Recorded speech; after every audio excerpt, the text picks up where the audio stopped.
Adam mencoba mendekati kamar Anggi. Tercium bau pandan yang sangat menyengat. Ketika Adam mencoba membuka pintu kamar Anggi, dan ya Tuhan,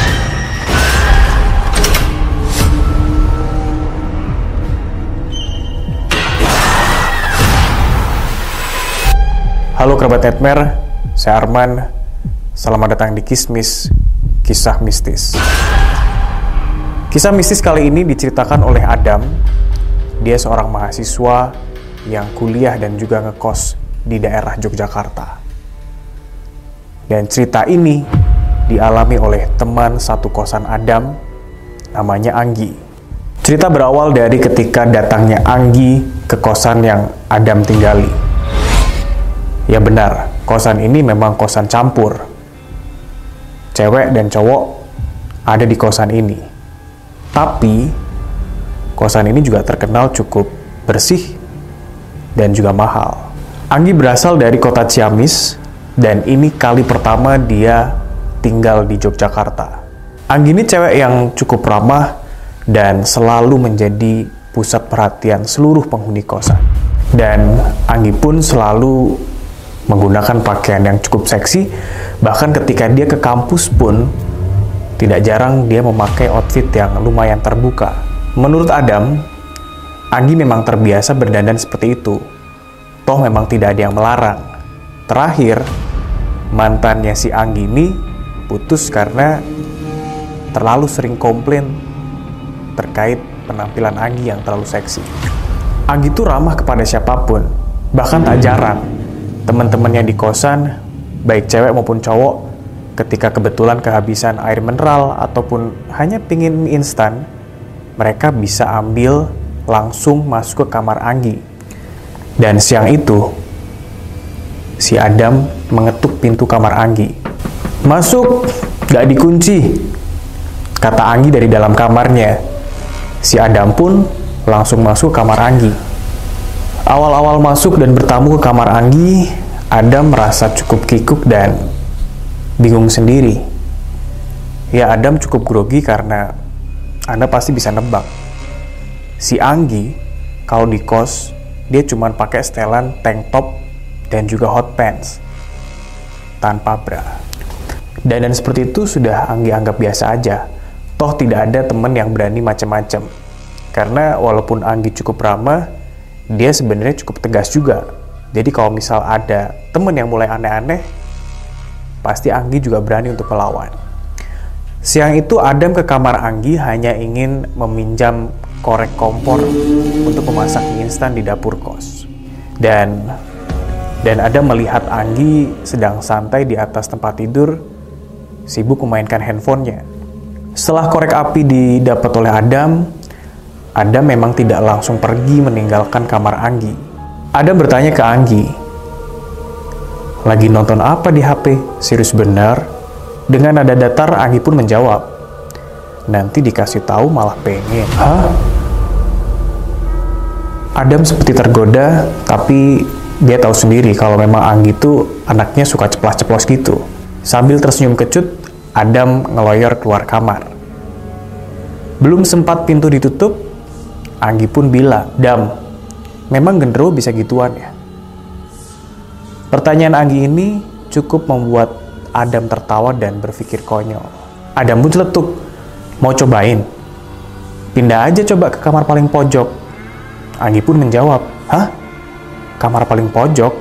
Kamar 213 itu? Emang kenapa kamar itu?" Si Adam menjelaskan, katanya kamar paling pojok tidak ada yang berani memilih kamar itu karena dihuni oleh genderuwo mesum. Sudah dijelaskan Adam seperti itu, tapi respon Anggi malah ketawa dan celetuk. Katanya bisa beronde-ronde ya kalau main sama genderuwo. Pikiran Adam mulai traveling.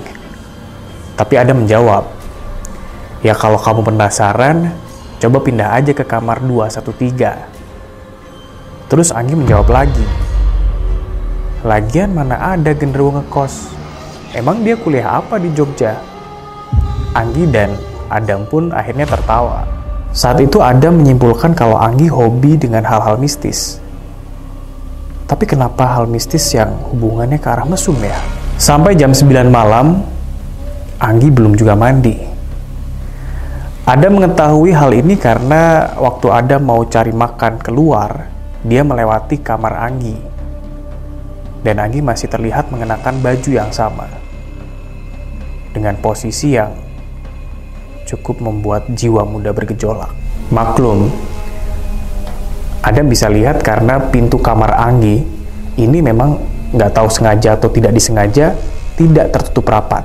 Kamar Anggi dan juga kamar Adam berada di lantai 2. Ada 4 kamar di situ, 3 terisi dan 1-nya kosong.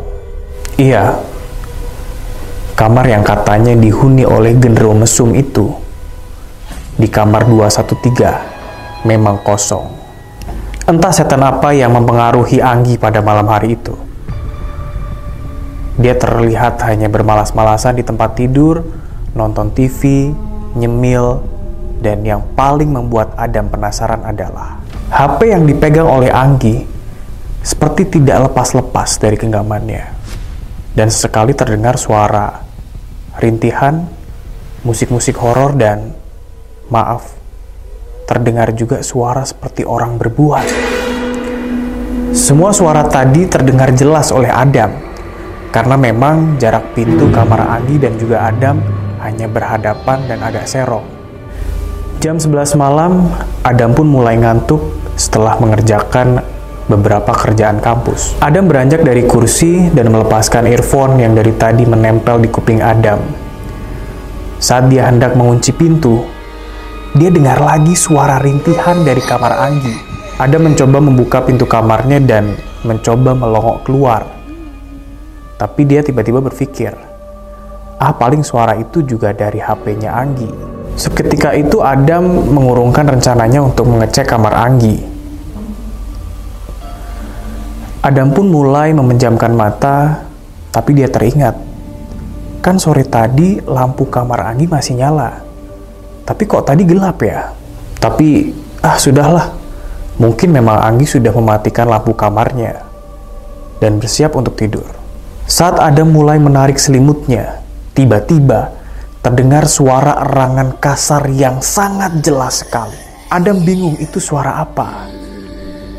Dia mencoba duduk di tepi tempat tidur dan suara erangan kasar itu pun makin terdengar jelas diikuti dengan suara rintihan perempuan.